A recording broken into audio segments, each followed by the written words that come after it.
कामासुर के विकार का प्रभाव समस्त संसार में प्रसारित हो चुका है। एक और वहाँ देवराज इंद्र के कारण देवी अहिल्या का पतिव्रत धर्म भंग हुआ, तो दूसरी ओर वहाँ राक्षस राज रावण के कारण देवी वेदवती का तप।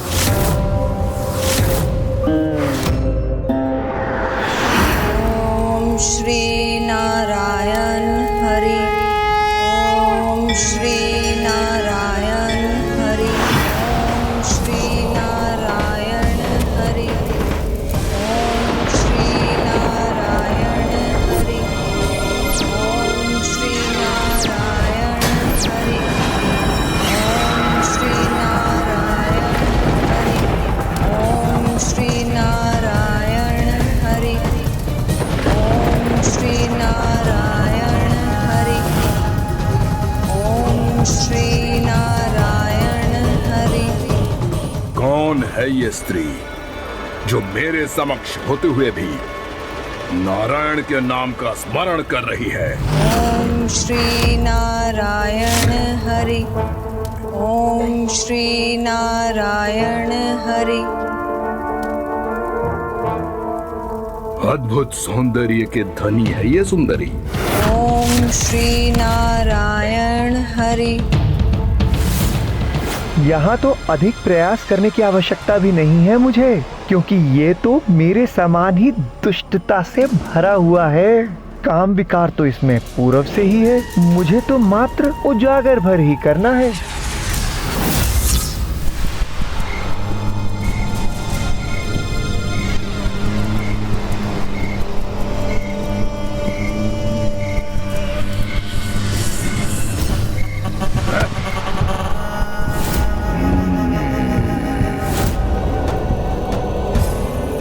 इस मनमोहक सौंदर्य का अधिकारी तो एकमात्र मैं ही बन सकता हूं।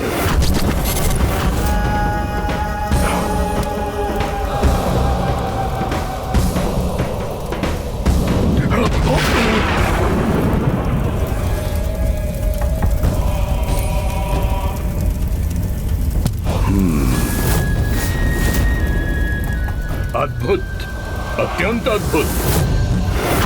सुंदरी, क्यों नारायण के तप में अपने यौवन को इस वन में व्यर्थ कर रही हो? शांत करो अपने इस तप की अग्नि को और निकट आकर मुझे त्रिलोक विजेता महाबलशाली लंकाधिपति राक्षस राज रावण को अपना स्पर्श करने दो।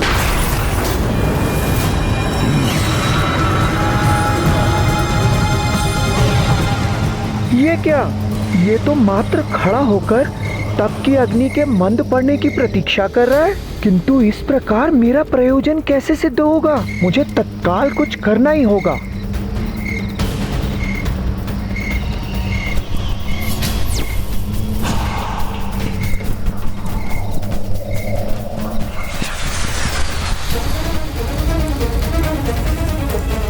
तुम्हारी तप की अग्नि मेरी कामना की उस अग्नि से अधिक बलशाली नहीं, जो तुम्हें देखकर मेरे हृदय में उत्पन्न हुई है।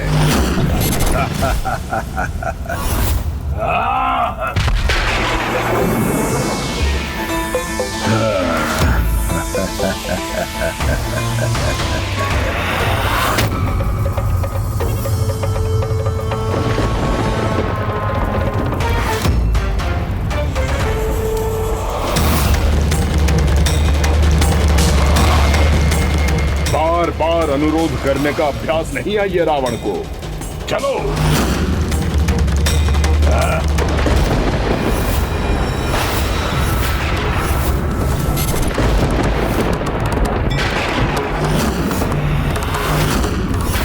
अब तुम्हारा ये व्यर्थ का तप भंग हुआ।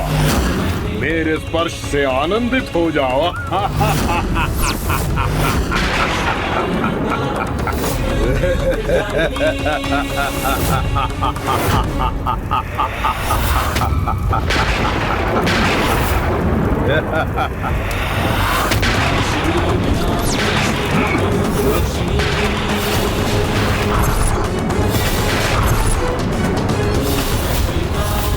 तो साहसी रावण, सर्वप्रथम मेरे तप को भंग किया तुमने, फिर मेरे केश का स्पर्श कर मुझे अपवित्र कर दिया। तुम्हारे इस अपराध के लिए तुम्हें दंडित करने हेतु मैं तुम्हें एक ही पल में शाप देकर भस्म कर सकती हूँ, किंतु मैं अपने तपोबल को तुम जैसे उद्दंड पर व्यर्थ नहीं करना चाहती, किंतु तुम्हें तुम्हारे दुस्साहस का दंड अवश्य दूंगी। मैं पुनर्जीवन धारण कर तुम्हारे विनाश का कारण बनूंगी।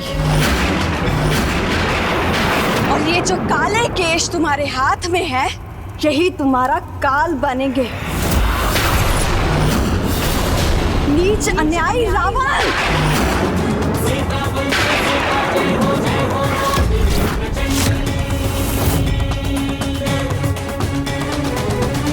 ओम श्री नारायण हरि। ओम श्री नारायण हरि। ओम श्री नारायण हरि। ओम श्री नारायण हरि।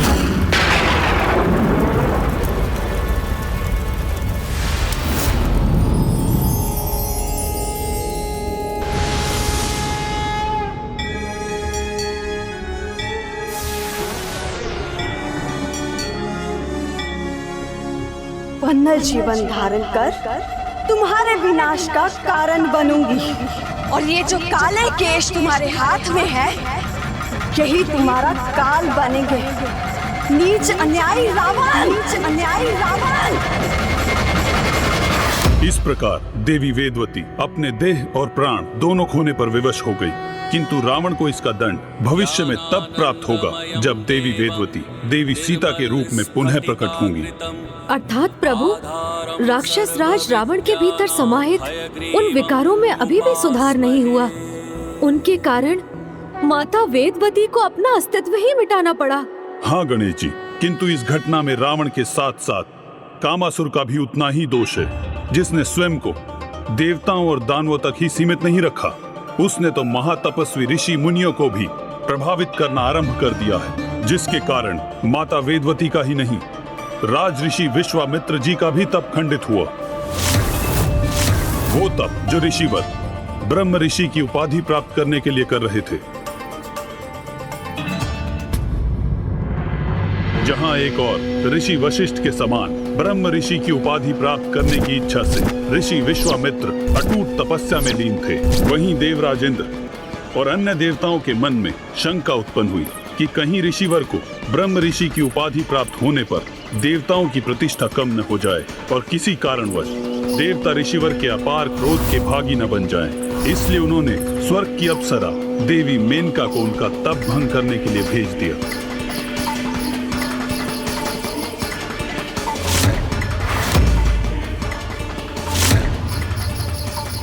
आप ऋषि विश्वामित्र हैं तो मैं भी मेनका हूँ।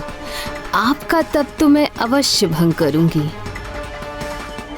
और देवी मेनका के इस प्रयास ने कामासुर को एक और अवसर प्रदान किया।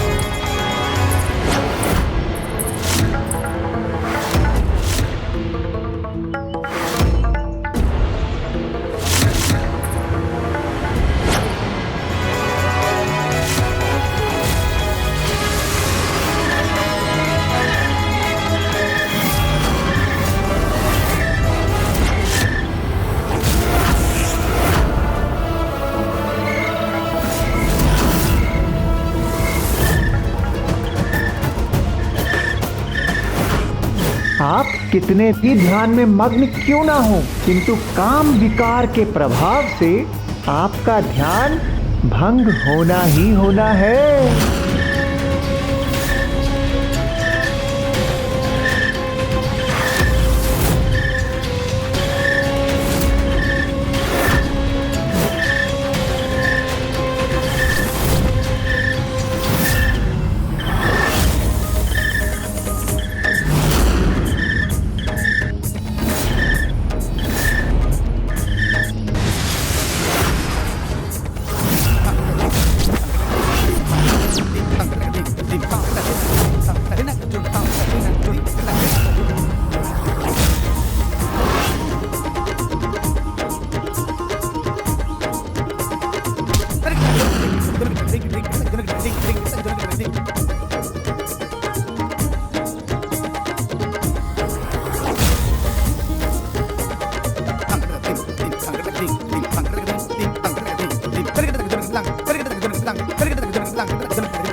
सहस्त्रों वर्षों की कठोर तपस्या क्षण भर में कैसे नष्ट हो जाती है ना। जब काम विकार से कोई ग्रस्त होता है, कामासुर के प्रभाव से कोई भी सुरक्षित नहीं है, फिर चाहे वे महान तपस्वी ऋषि विश्वामित्र ही क्यों ना हो। ऐसा ही है कामासुर के प्रभाव का परिणाम। वो जब चाहे तब बड़े बड़े ऋषियों के सहस्त्रों वर्षों के तप को भी क्षण भर में व्यर्थ कर सकता है। उसी समय कामासुर ने उन पर अपने विकार का प्रभाव कर दिया। प्रभु, इससे पूर्व की वो और दुष्टता करे, हमें इस कामासुर को रोकना ही होगा। किंतु उसे ढूंढेंगे हम कहाँ होगा वो? प्रभु, ये मुझे ज्ञात है। अंतरिक्ष में एक सुंदर स्थान पर उल्का पिंडों के समूह पर स्थित कामासुर ने अपने लोक का निर्माण किया है। उसका नाम है रतीतपुरम।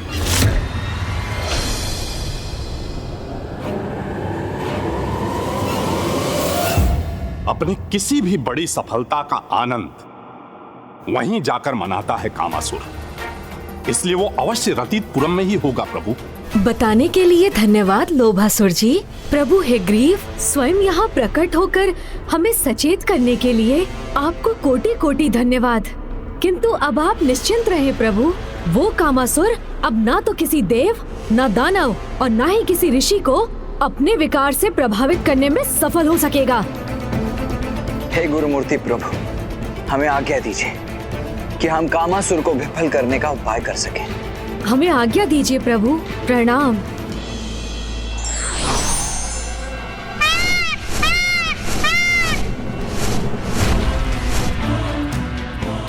आओ अनुज गणेश, हमें शीघ्रता करनी चाहिए, इसलिए तुम भी मेरे साथ ही चलो। मूषक जी, आपने मुझे यहाँ तक पहुँचाया, उसके लिए इतना श्रम किया, इसलिए अब आप कुछ समय विश्राम कीजिए। मयूर जी, अब हमें रतीतपुरम ले चलिए। मयूर जी, आगे बढ़िए।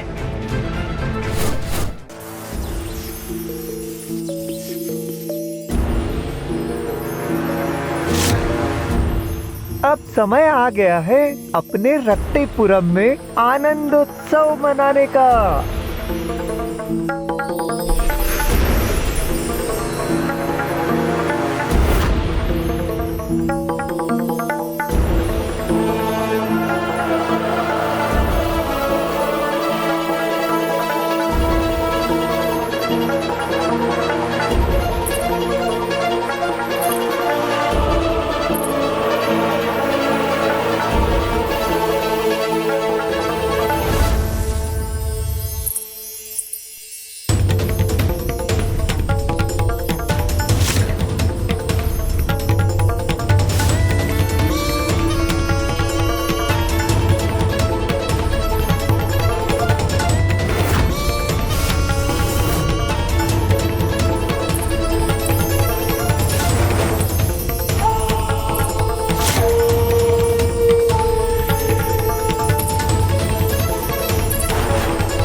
आज मेरे इस लोक में आनंदोत्सव का समय है।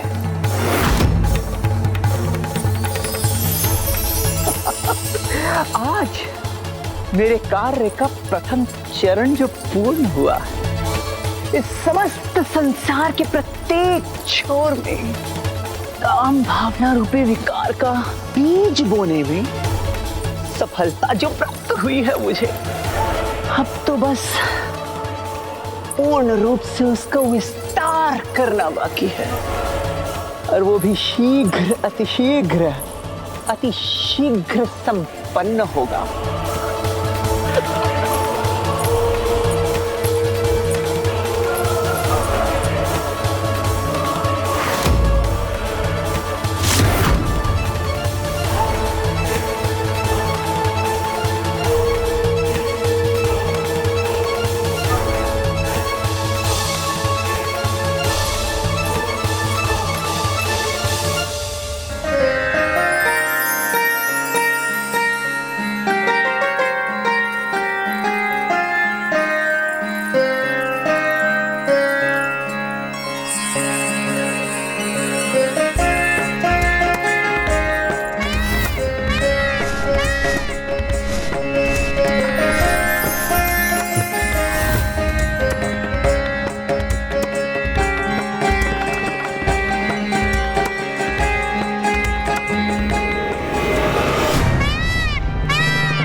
भैया वहाँ। हाँ अनुज, कदाचित हम रथितपुरम के निकट पहुंच गए। हाँ भैया।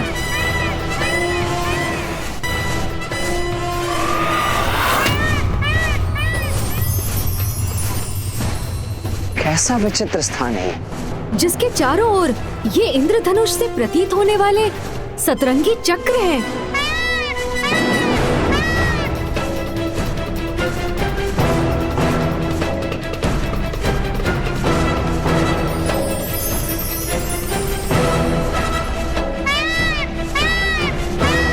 हमें शीघ्र ही वहां प्रवेश कर कामासुर को ढूंढना चाहिए अनुज।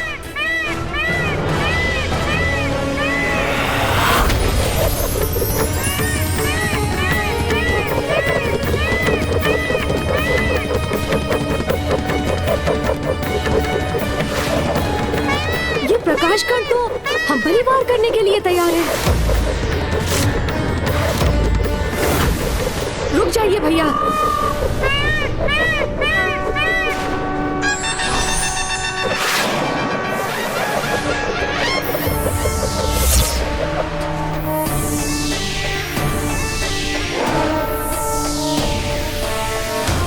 चलिए भैया, आगे बढ़ते हैं। हाँ गणेश, किंतु अब मुझे भी इन प्रकाश चक्रों से सावधान रहना होगा।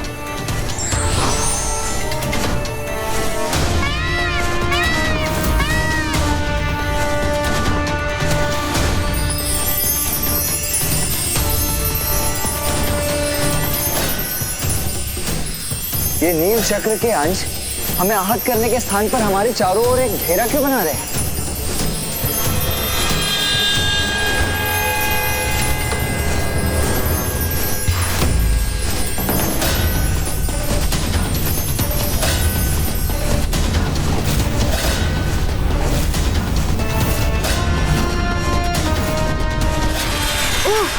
ये तो हमें रतीतपुरम के प्रवेश स्थान से दूर ले आए।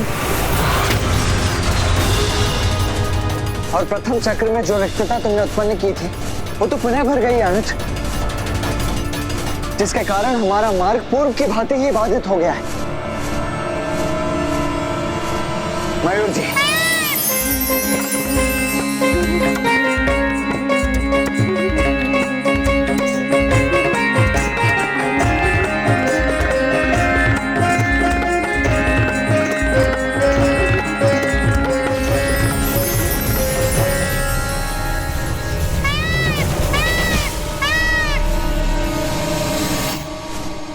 अर्थात ये चक्र मात्र कामासुर के रतीतपुरम की सज्जा के लिए नहीं, अभी तो यहाँ की सुरक्षा के लिए है भैया।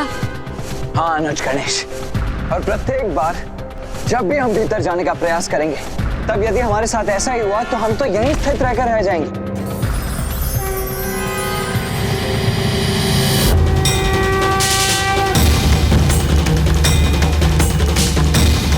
आप उचित कहते हैं भैया, ये हमें आगे नहीं जाने देंगे। यहाँ प्रवेश करने के लिए इनका कुछ तो उपाय करना ही होगा।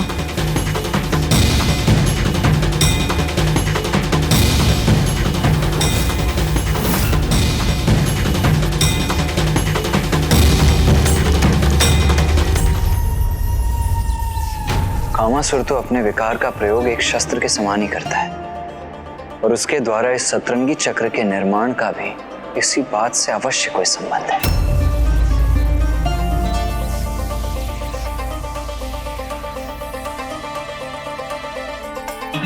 समझ गया, मैं इसका रहस्य समझ गया। मनुष्य का कोई भी विकार उसके भीतर उसकी पंच इंद्रियों से प्रवेश कर उसके मन और बुद्धि को प्रभावित करता है।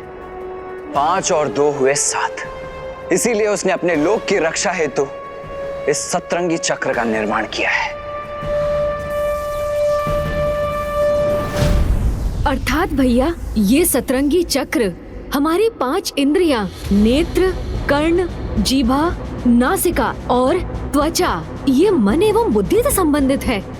हाँ अनुज गणेश, जिस प्रकार 5 इंद्रियों के साथ साथ मन और बुद्धि को सुदृढ़ किए बिना हम विकारों से संघर्ष नहीं कर सकते, उसी प्रकार इस इंद्रधनुषी चक्र की 7 सतहों को पार किए बिना हम उस कामासुर तक कभी नहीं पहुंच सकते।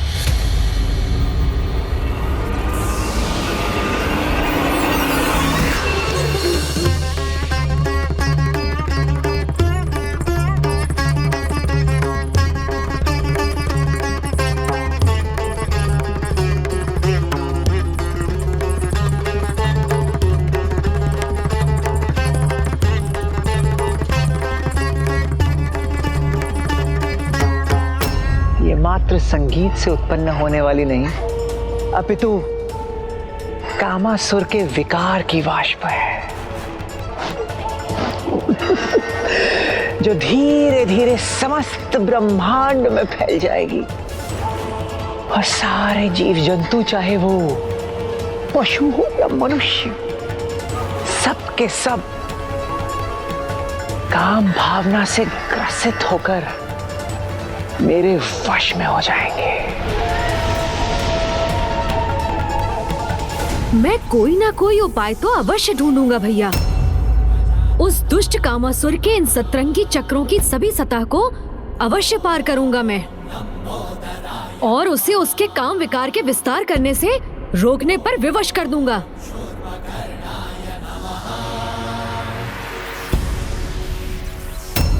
क्या उपाय है इस सतरंगी सुरक्षा चक्र को भेदने का?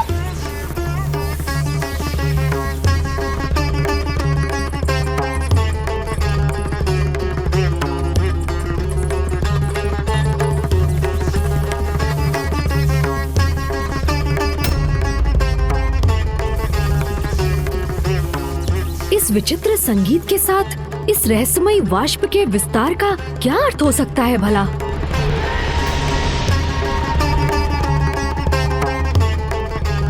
इस सितार की धुन मात्र एक साधारण धुन नहीं है। कदाचित यही धुन बाहरी सुरक्षा घेरे का स्रोत भी होगा। यदि हमें इसे रोकना है तो इस धुन को बंद करना ही होगा भैया।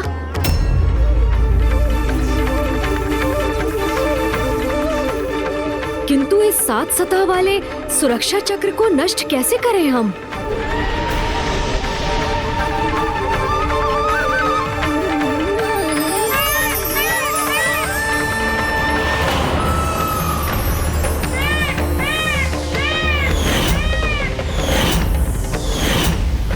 कदाचित इसका उपाय हमारे समक्ष है, क्योंकि मयूर जी तो चक्र के भीतर जाकर भी सुरक्षित रहे।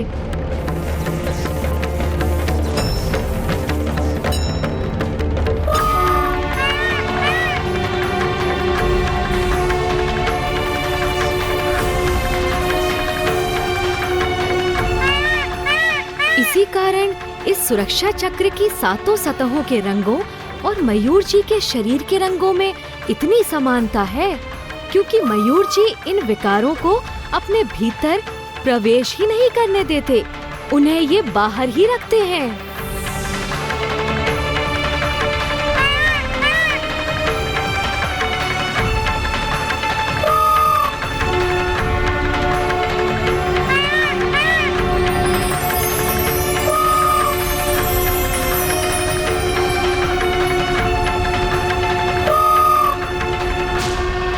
क्या हुआ अनुज? इस प्रकार एकटक क्या देख रहे हो तुम?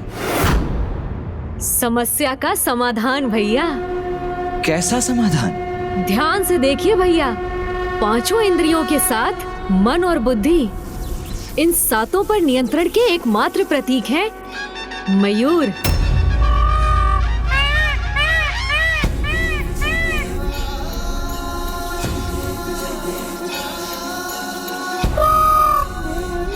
हाँ अनुज गणेश, मयूर संयम के प्रतीक ही तो है, इसीलिए तो इनमें देवताओं का वास भी माना जाता है।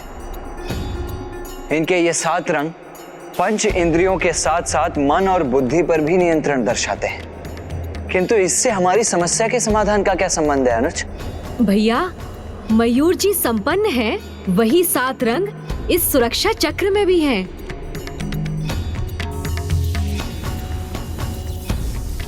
अर्थात संयम के प्रतीक मयूर ही इस सतरंगी चक्र को भेदने में हमारे सहायक होंगे। इसलिए मुझे भी अपने एक मयूर को उत्पन्न करना होगा। किंतु क्यों गणेश? जब मेरे मयूर यहाँ उपस्थित हैं, तो तुम्हें अन्य मयूर की क्या आवश्यकता है? भैया, आपका मयूर आपकी संयमता का प्रतीक है, जो आपने उन्हें अपनी इंद्रियों में साध लिया है। ठीक उसी प्रकार मुझे भी एक ऐसा ही मयूर उत्पन्न करना होगा, जो प्रतीक होगा मेरी इंद्रियों में साधी गई मेरी संयमता का। तभी हम कामनाओं के इन 7 सतहों को भेद कर इन्हें पार कर सकेंगे भैया।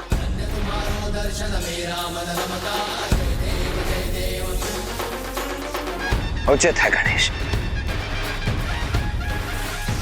इन सातों में सर्वप्रथम है मन, जिसे भक्ति की शक्ति से संयमित किया जा सकता है। और ये तो आपको भी ज्ञात है भैया कि माता पिता की भक्ति से श्रेष्ठ तो और कुछ भी नहीं होता। इसलिए उनका आवाहन कर मैं उस प्रथम रंग को प्राप्त करूंगा जो प्रतीक होगा मन पर संयमता का।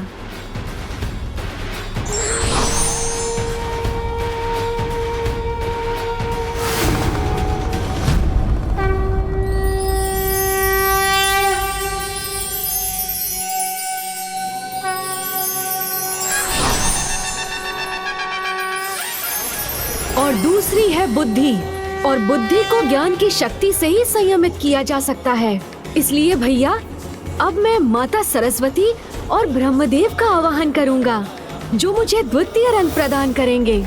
हमारा आशीष सदा तुम्हारे साथ है पुत्र गजानन।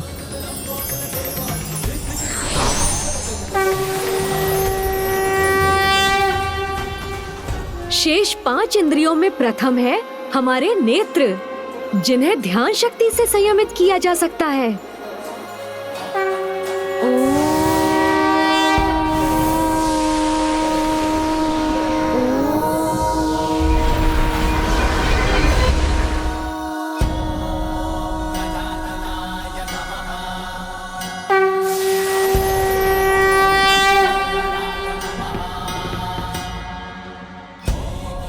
फिर कर्ण, जिन्हें अंतर्ध्वनि की शक्ति से, जीवा जाप शक्ति से, नासिका आत्म शक्ति से और त्वचा को तपो शक्ति से संयम में रखना संभव होता है।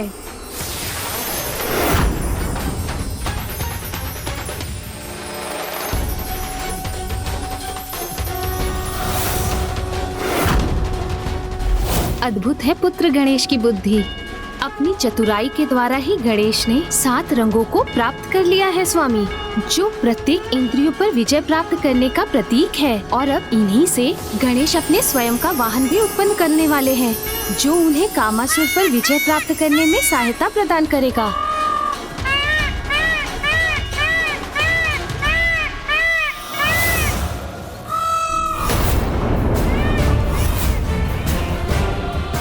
ये किसका विचित्र और अप्रिय स्वर है? कहीं कोई यहाँ आकर मेरे कार्य में हस्तक्षेप करने का प्रयास तो नहीं कर रहा है? मेरे समक्ष ऐसा कोई भी प्रयास सफल नहीं होगा। मेरे द्वारा उत्पन्न किए गए काम के प्रभाव से कोई सुरक्षित नहीं रह सकेगा।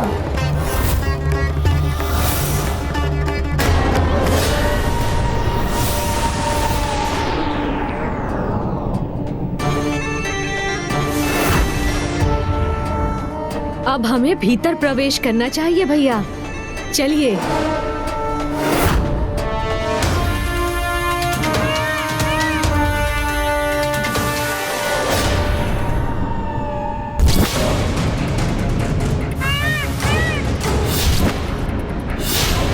ये वाष्प तो गणेश की ओर ही अग्रसर है। गणेश सावधान!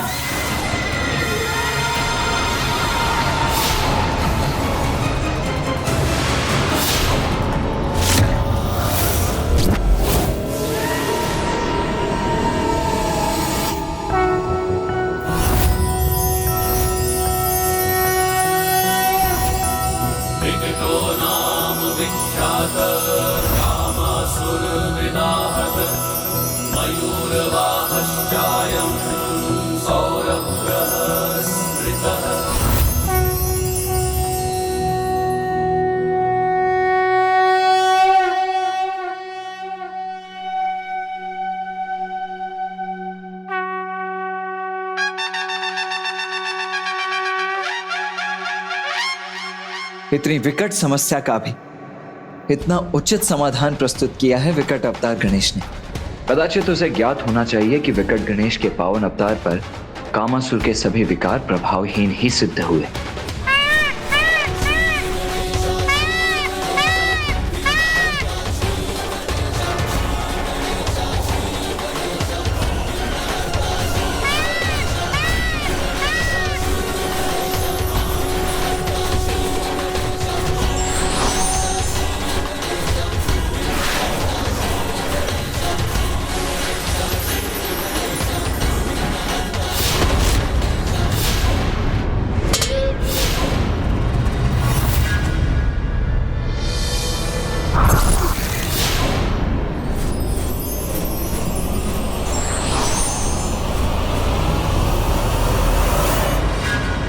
मेरे वाद्य यंत्र का तार कैसे खंडित हो गया?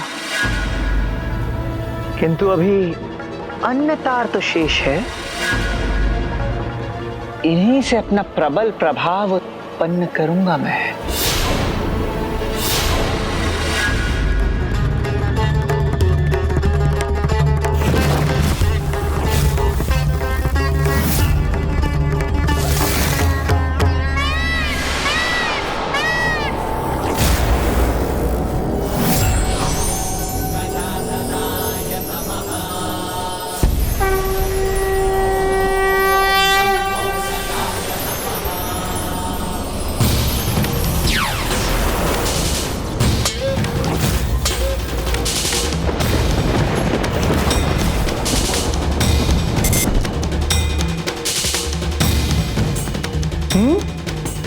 ये कैसे संभव है?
मेरा वाद्य यंत्र किसके प्रभाव से खंडित हो रहा है?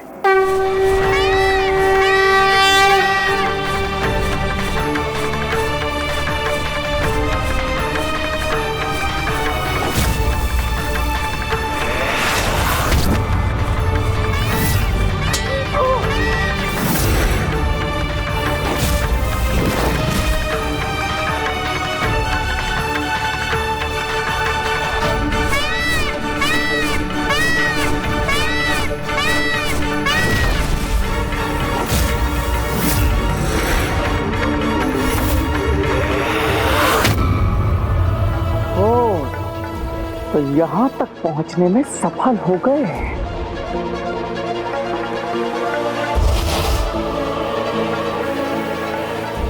गणेश जी! नहीं मूर्ख कामासुर, मात्र गणेश जी नहीं, विकट गणेश जी।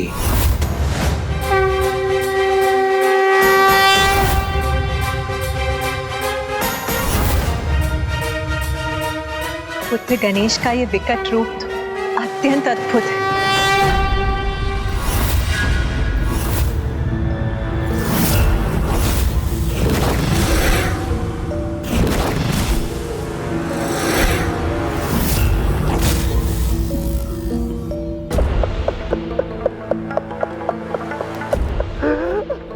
विघ्नहर्ता हो या विकट गणेश जी, आपके किसी भी रूप से भयभीत नहीं हूं मैं।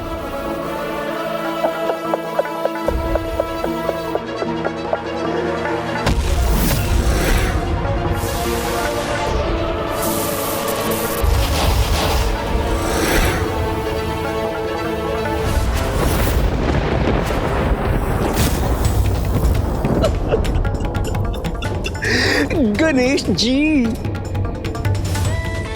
आप यहां तक तो पहुंच गए, किंतु इसके आगे एक पग भी नहीं बढ़ा सकेंगे।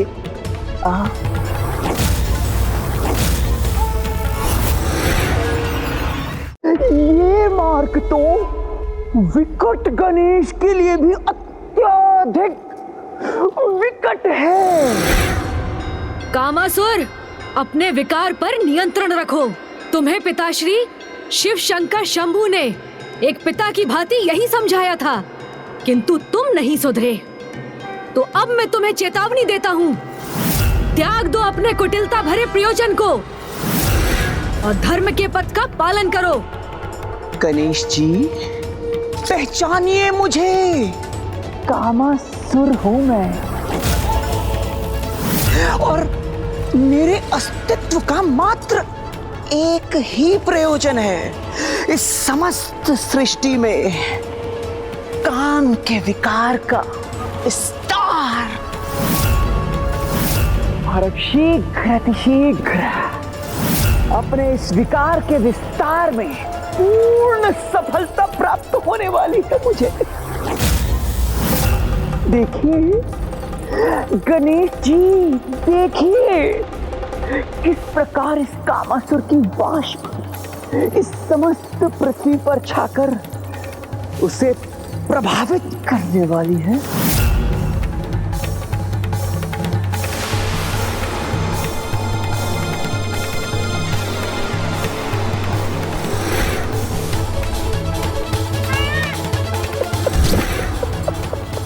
गणेश जी, अब देखिएगा किस प्रकार कामासुर के 5 महाबाण स्वयं आप में ही परिवर्तन ले आएंगे।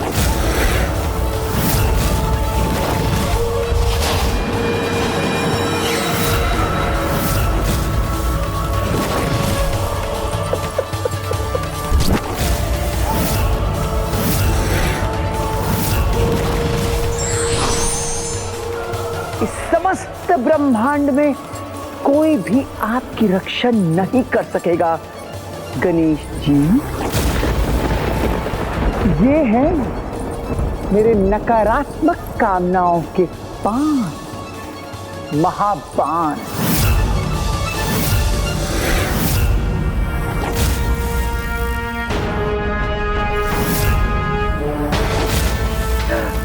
ये है उन्माद बाण, स्तंभन बाण, तापन बाण, शोषण बाण,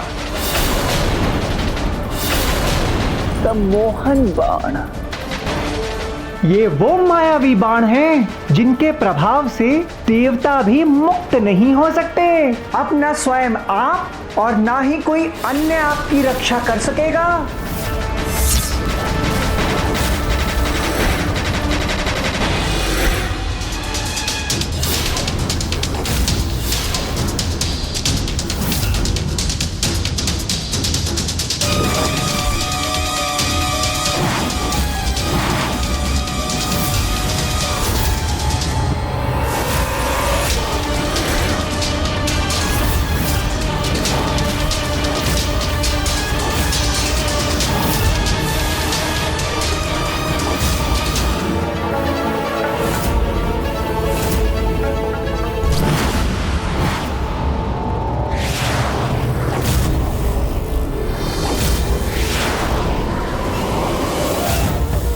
सर्वाधिक शक्तिशाली दुष्कामनाओं का ये बाण अपने कुप्रभाव से किसी भी महानतम आत्मा को भी दूषित कर सकता है। फिर विकट गणेश इस प्रकार निष्क्रिय क्यों है स्वामी?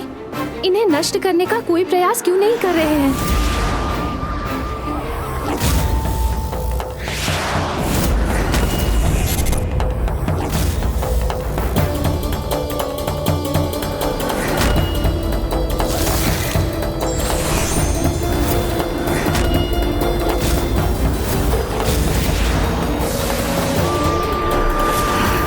प्रभु, ये बाण तो अत्यंत शक्तिशाली है।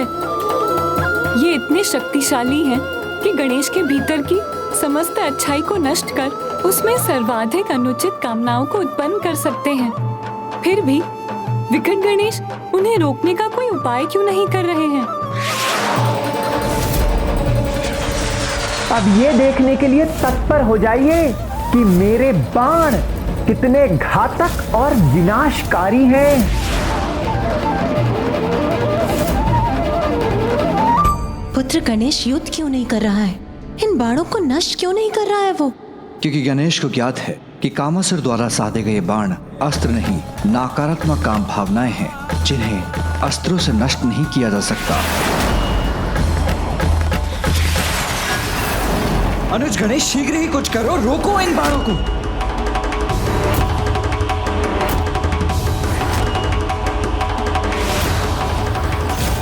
अनुज, यदि तुम इसी प्रकार निष्क्रिय रहे तो मुझे ही हस्तक्षेप करना पड़ेगा तुम्हारे इस युद्ध में।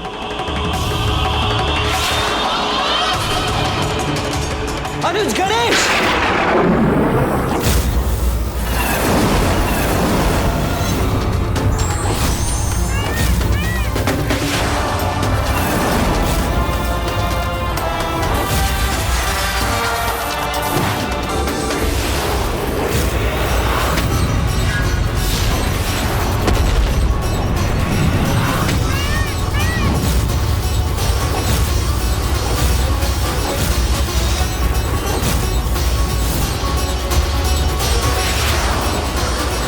ये कैसे संभव है? रुक जाइए भैया, इन बाणों को नष्ट करना असंभव है। इनका तो बस सामना ही किया जा सकता है।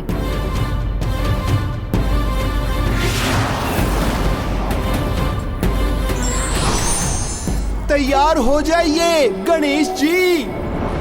अगले 5 क्षणों में ही मेरे ये दुष्कामना के 5 महाबाण आप पर घातक प्रहार कर स्वयं आपके भीतर विकारों को जागृत करेंगे, और तब विकार ग्रस्त होने के कारण आप गणेश जी स्वयं इस कामासुर के शत्रु नहीं अपितु मित्र होंगे। इन अंधकारी बाणों का सामना कैसे करेंगे विकट गणेश?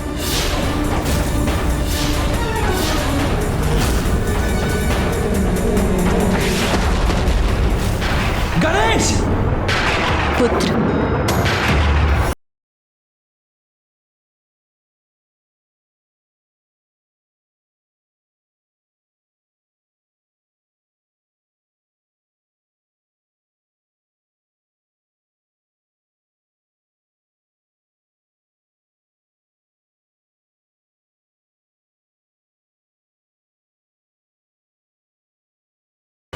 विकट ही नहीं, असंभव होगा।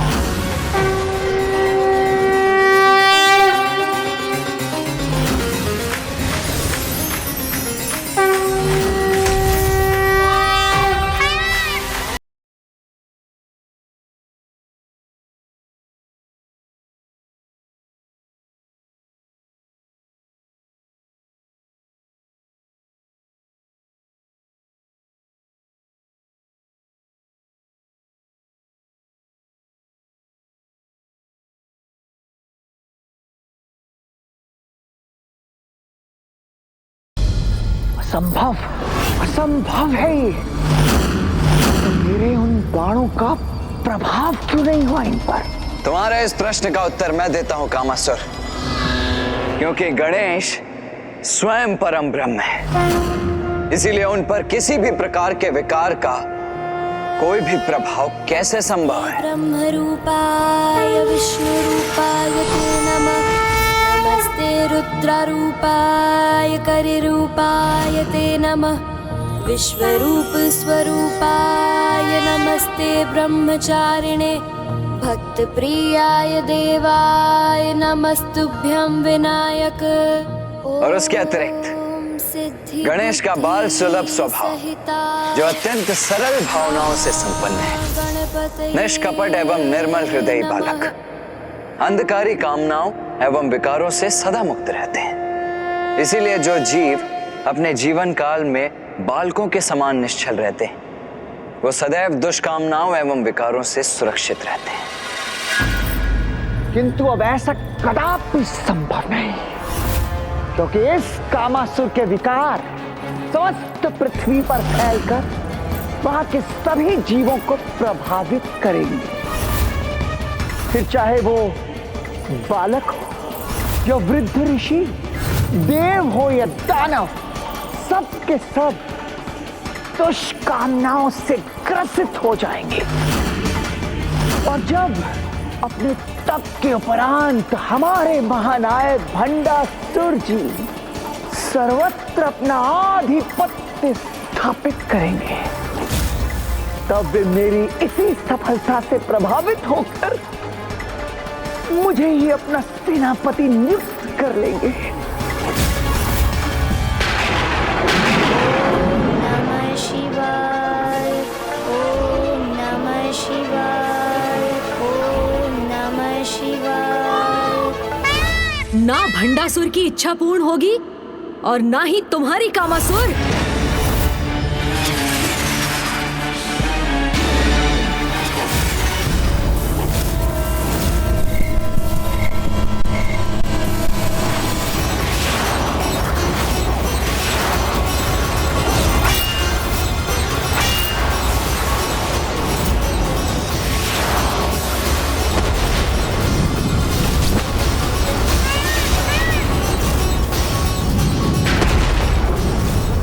इसके इस अपार आत्मविश्वास का भला क्या कारण हो सकता है? महादेव को इनके तप से प्रसन्न कर इन तीनों असुरों ने उनसे अजय होने का वरदान प्राप्त अवश्य कर लिया। मैं अजय हूँ, अजय। आप मुझे पराजित नहीं कर सकते गणेश जी।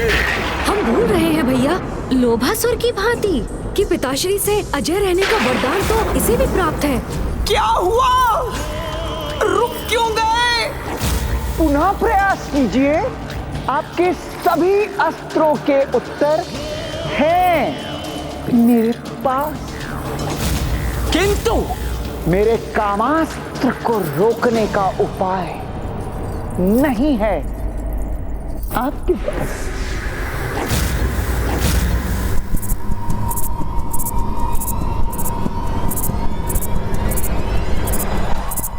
भैया, सृष्टि इसके काम वाष्प से तभी मुक्त होगी जब ये कामासुर स्वयं उस विकार से मुक्त होगा।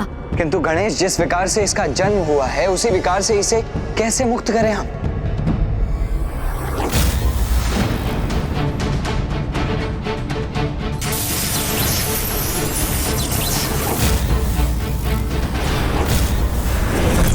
कदाचित उसका उपाय भी है मेरे पास भैया। क्या हुआ? युद्ध आरंभ होने से पूर्व ही सारे अस्त्र समाप्त हो गए। या कामासुर से युद्ध करने का साहस नहीं रहा आपने? भैया, जब तक मैं इसके विकार को नष्ट करने के उपाय के साथ नहीं लौटता, हमें इसे यहीं उलझा कर रखना होगा।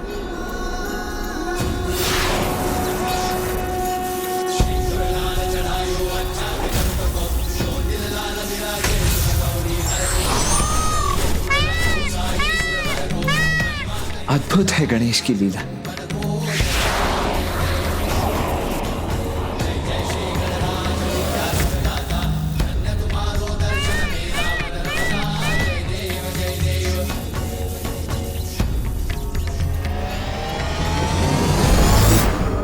स्वामी, ये गणेश ने 2 रूप क्यों धारण कर लिए? और ऐसा कर वो क्या करना चाहता है? और दूसरा गणेश कहाँ है? मैं यही हूँ मामी जी। प्रणाम मामा जी। प्रणाम मामी जी। पुत्र गणेश, ये कैसी लीला है तुम्हारी? तुम अपने एक स्वरूप में वहाँ कामासुर से युद्ध कर रहे हो और दूसरे स्वरूप में यहाँ उपस्थित हो। क्या तुम्हें पूर्णता से वहाँ उपस्थित रहकर अपनी संपूर्ण शक्ति का प्रयोग कर उस कामासुर को पराजित करने का उपाय नहीं ढूंढना चाहिए?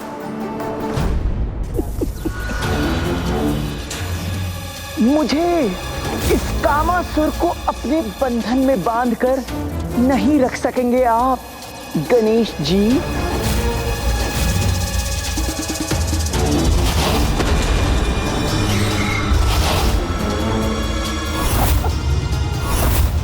तिनक तिन था। आपका कोई भी अस्त्र शस्त्र इस कामासुर को इतनी सी भी क्षति नहीं पहुंचा सकता।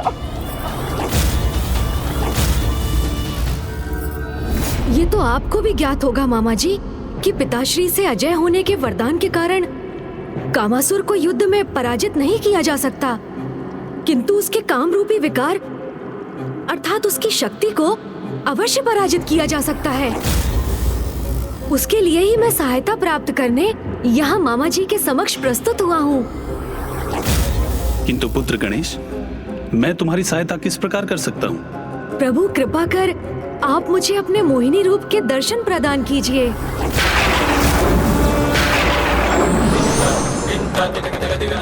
मामा जी, आप मेरा निवेदन सुनकर इतने चकित और स्तब्ध क्यों हो गए?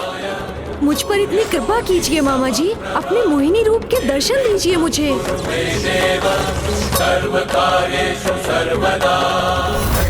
इस समय तो पुत्र गणेश का समस्त ध्यान पृथ्वी पर छाए कामासुर के कामारूपी कीट को नष्ट करने पर होना चाहिए, किंतु ये तो वैकुंठ पहुंचकर नारायण के मोहिनी रूप के दर्शन प्राप्त करने की इच्छा प्रकट कर रहे हैं।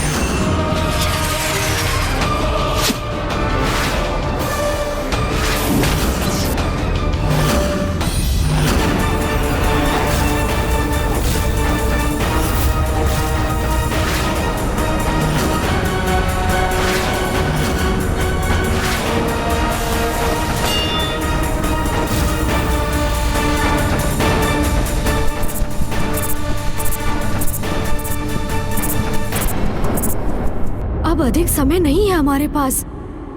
इस कामासुर के विकारों के अंत का उपाय शीघ्र करना होगा हमें। प्रभु, कामासुर के कामरूपी विकार ने सृष्टि को अपने भीतर समाहित करना आरंभ कर दिया है। शीघ्र सभी जीवों पर उसका कुप्रभाव होगा। ऐसा होने से रोकने में मेरी सहायता कीजिए प्रभु। मुझे मोहिनी रूप में अपने दर्शन प्रदान कीजिए। नहीं पुत्र गणेश,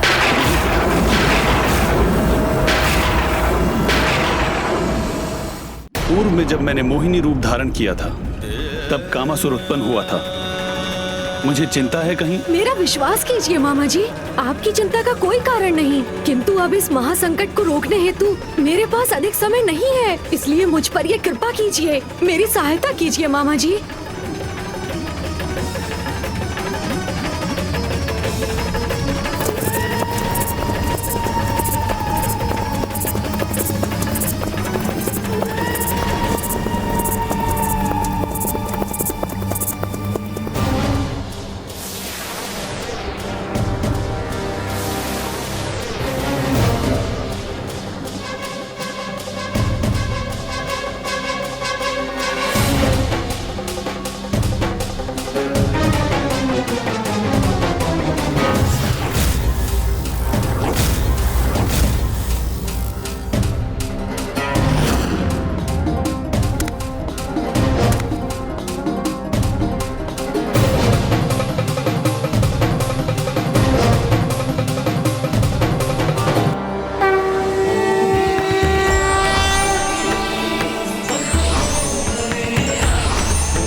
उनके जिस स्वरूप से स्वयं महादेव भी मोहित हो गए थे, उस रूप के समक्ष गणेश जी कैसे स्थित रह पाएंगे?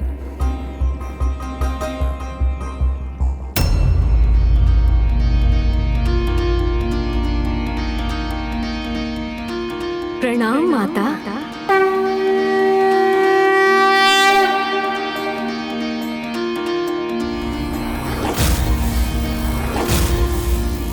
माता, आप तो मेरी माता माँ पार्वती के समान अत्यंत सौंदर्य संपन्न और ममतामयी है। पुत्र गणेश, तुम्हारे उदाहरण से संसार को एक बड़ी सीख लेनी चाहिए। पर स्त्री को माता समान सम्मान देना ही सर्वथा उचित और धर्म के अनुरूप है। तुम्हारे श्रेष्ठ आचरण से मैं अत्यंत प्रसन्न हूँ गणेश। कहो, तुम्हें अपनी इस माता से क्या सहायता चाहिए?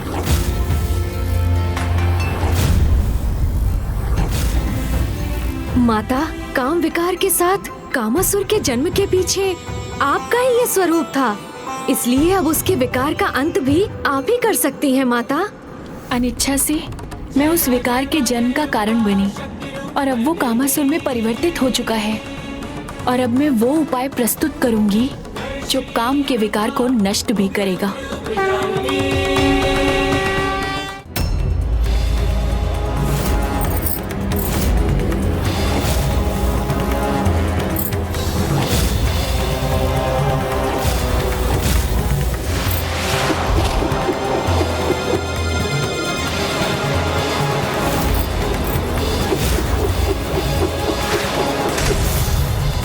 गणेश जी, जब आप और हम एक दूसरे को पराजित कर ही नहीं सकते तो क्या अर्थ है इस अंतहीन युद्ध करने का?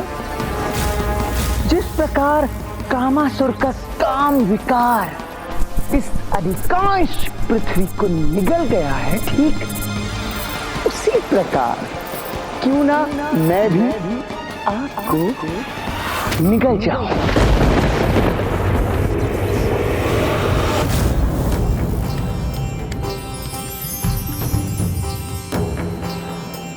मयूर संयम के प्रतीक हैं, तो ये चंपा पुष्प पवित्रता के। इन्हीं पवित्र पुष्पों के स्पर्श से कामासुर का विकार नष्ट होगा। हाँ माता।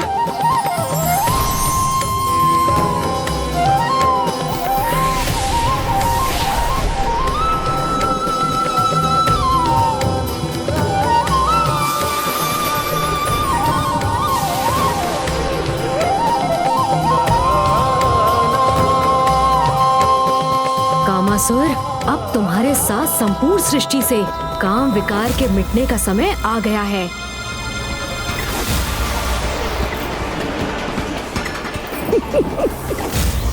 मेरा विकार तुम दोनों के भीतर प्रवेश नहीं कर सकता, तुमने कहा था ना, उचित है। किंतु मैं तुम दोनों को अपना आहार बनाकर तुम्हें अपने भीतर समाहित तो कर सकता हूं ना।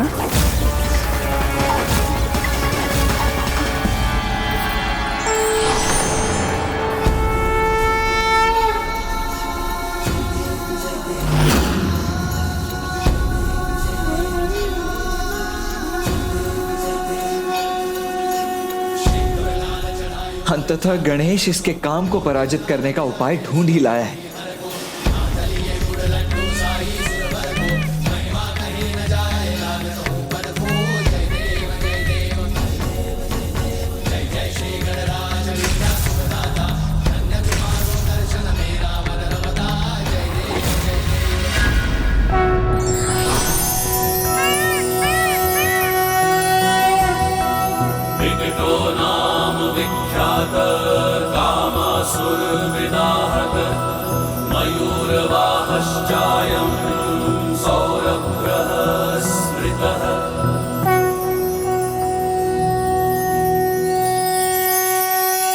कर लीजिए आपकी लीला गणेश जी, किंतु अब आपकी किसी भी लीला का कोई भी प्रभाव नहीं होगा, क्योंकि अब पृथ्वी एक ऐसी विकट अवस्था में पहुंच चुकी है जहां से स्वयं विकट गणेश जी भी उसकी रक्षा नहीं कर सकते।